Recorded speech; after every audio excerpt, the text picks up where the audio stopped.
Okay, early in one of these videos, I've said, um, excuse me, I just ate. Early in these videos, I said that as men, we're not a monolith, but but we need to. How can I say this? We need to have common ground laws that anybody can as black people that we should just follow. Just more or less like how the golden rules is like treat others how you want to be treated. It's common. I want it for us men to go into 2020 to have common laws that we can get that everybody is cool with. Don't matter if you're straight, or gay, or whatever pronoun you pronounce and all that other stuff. We should have some common ground laws that when we see other black people fucking up, whoever you are, we pull you to the side and go, "Hey man, that's not how we do things anymore. All right, we do things like this now."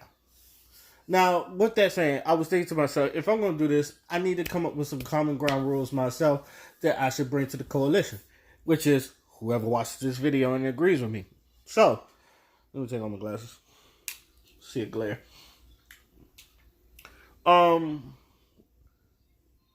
Let's be real, and I've said this before. This whole decade sucks. This decade, this decade just sucks. But I have learned a lot of things. Now, first thing is mental health and depression. And I've said this on my podcast.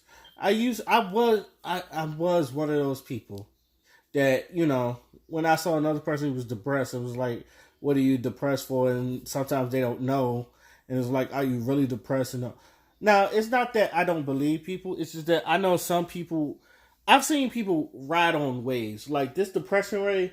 And don't get me wrong, I know people who are really severely suppressed, who are severely depressed, and they, I've seen them go through it.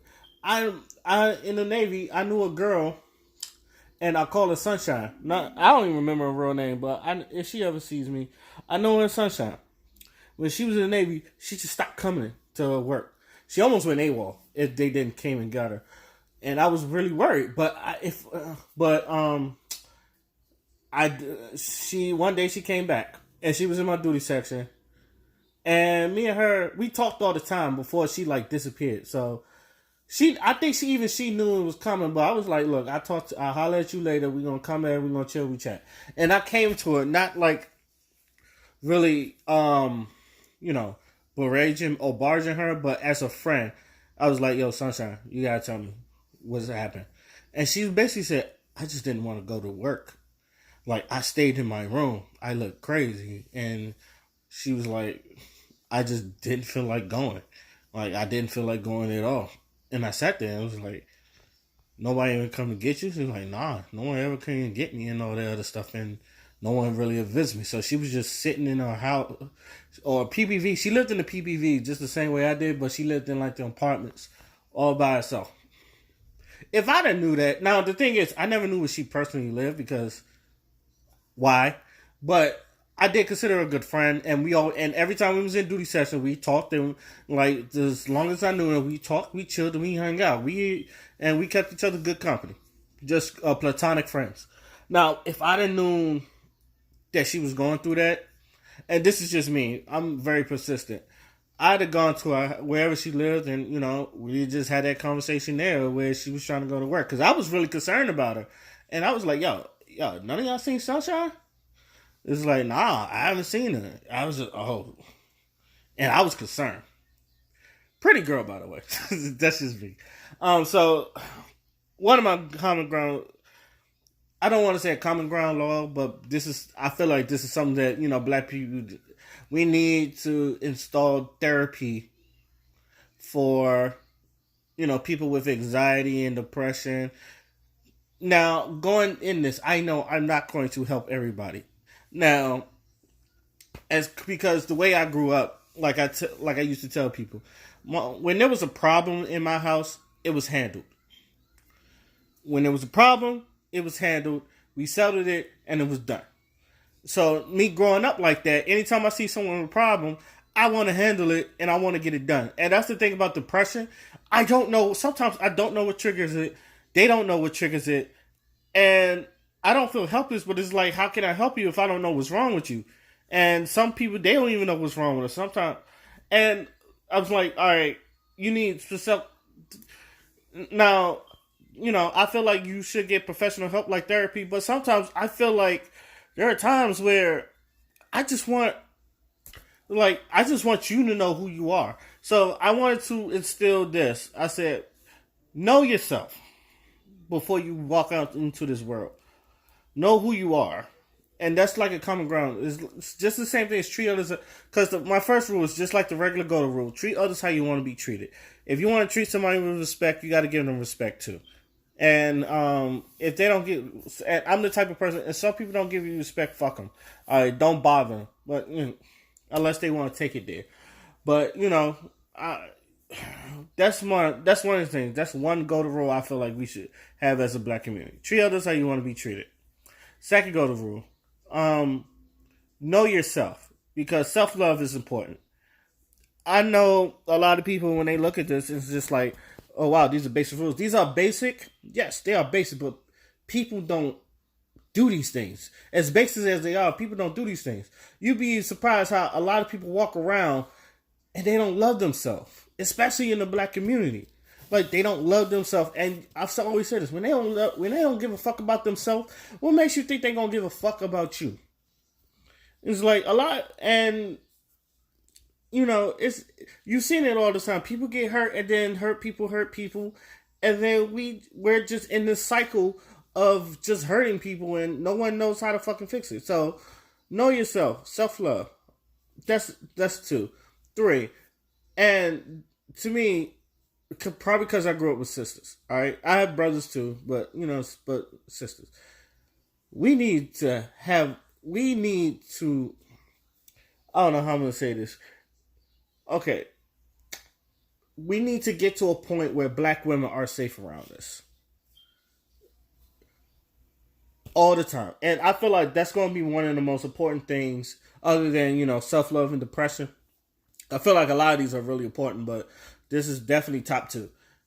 We need to be. I don't want to say safe space, because I don't believe in safe spaces, but I do feel like we need to create an environment where black women can walk out and they feel protected by another, and they don't have to walk around scared thinking they might get sexually assaulted, harassed, or molested and all that other stuff. Now, this goes for men too. Don't get me wrong. This is an equal thing, but I'm just saying this because black women, especially, they walk out and they don't even feel safe around them, especially black men. And me as a black man, that is, and I'm not a white knight as most people would say, but I do find it really weird that when black women say, I don't even feel safe walking out the house thinking like somebody's gonna kidnap me. And plus, you got all this trafficking of black women, and I've been seeing this, a lot of black women being kidnapped and probably being sexually trafficked or to doing God knows what, and I don't know nobody knows what's going on. Seems like no one is investigating these black women and all the other stuff. So we need to create an environment where, yes, women are safe. All right. Another thing, we do not, if we are black first, so we say we are, we gotta accept everybody. Yes, everybody. Well, not almost everybody, because I'm not accepting molesters. Oh, that's another one. We need to get these molesters the fuck up out of here. We need to get these rapists, molesters, and murderers the fuck up out of here. If you have one of these, you either get them help or take it or put them in jail. Because I be damned if I hear another fucking story, and I know I'm going to hear it, about a family that's hiding their molester ass sibling in their fucking house, and someone's getting molested and they grow up sexually assaulted, and that's the reason why they can't trust nobody and all that stuff. I've seen it happen to. I've heard stories about it happening to men, and I've seen stories about it happening to women. We need to get these rapists and molesters the fuck up out of here. And I'm not going to go as far as like the Hebrew Israelites talking about kill all the molesters, but they need to be dealt with. If they can get some help to get them cured of that, we need to get that done. If they are not incurable, we need to get them the fuck up out of here. Fuck it. Just get him like jail or murder, because I don't want to, I don't want to take it like unless. But if someone really touches my sister the wrong way, we might have to handle some shit, and that's just on it. So, in conclusion, what are the golden rules I'm bringing up? Treat others like you want to be treated. Self-love. Now, if these could be meshed into one, y'all can. But treat others as you want to be treated. Self-love. Protect our peoples, and do not discriminate, no matter what sexual orientations you are. Because tell you the truth, and I know a lot of black men, especially older than me, thinks that, and I had this conversation on the podcast too, that if you see like two men kissing, that's emasculating a black man. I don't think homosexuality is the reason of emasculation of the black man. That's just me. Like, I've seen gay shit all my life, and not once that I ever felt like kissing a dude or fucking a dude and all that other stuff. And I've had gay friends, not once where I was like attracted to them either. Like, I've like been around gay people, they don't bother me. All right, like we cool. They know I'm straight. I know they gay. I know who they fuck. I know they fuck with whoever they want to. Now, does that mean now? What do I do think is emasculating a black man? Taking the families out their house. Now, okay, and I think and white supremacy. Now, white supremacy. This is funny because whites, they had this thing called buck breaking, and they used to like the slave owners would fuck the black men in front of their kids to take their manhood. I know that's one way to emancipate the black, but I don't think gay people are doing that in this time of age. Maybe back then to prove a point, but there are more than one ways to get your manhood taken. I know a lot of people was like, how the fuck do you get your manhood taken and all that other shit, or do you get emasculated? There are plenty of ways to get yourself. Most people don't understand that there are plenty of ways to get yourself emasculated. Especially, like, that's why a lot of black men, like, they hold their manhood so tight. Because they always have to defend it. If it's not towards white supremacy, it's towards other black men. And it's just something that you have to be there to see it, to understand it. Because I feel like, but I do not blame gay men for that. Because straight men can take your manhood too, in more than one ways than one, and it doesn't have to go through your butthole. But anyway, those are my comments. To me, those. Oh yeah, another thing. Men, we don't have to, like, if you're good to lead. Like, some black men, although we are strong, some of us are not good leaders. If there's a woman that knows what the fuck she's doing, let her lead. Just have her back. If there's a gay person and he knows what the fuck to do and he's good at leading, let him lead. But sometimes we don't have to be in front all the time. Sometimes we put the best and brightest. So if we just put the best and brightest up in front, then we're good. But we don't have to do that all the fucking time.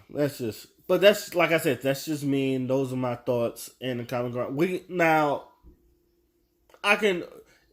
I want to have conversations with, like, OGs. Because, like I said, I want to have conversations with the OGs, the youngsters.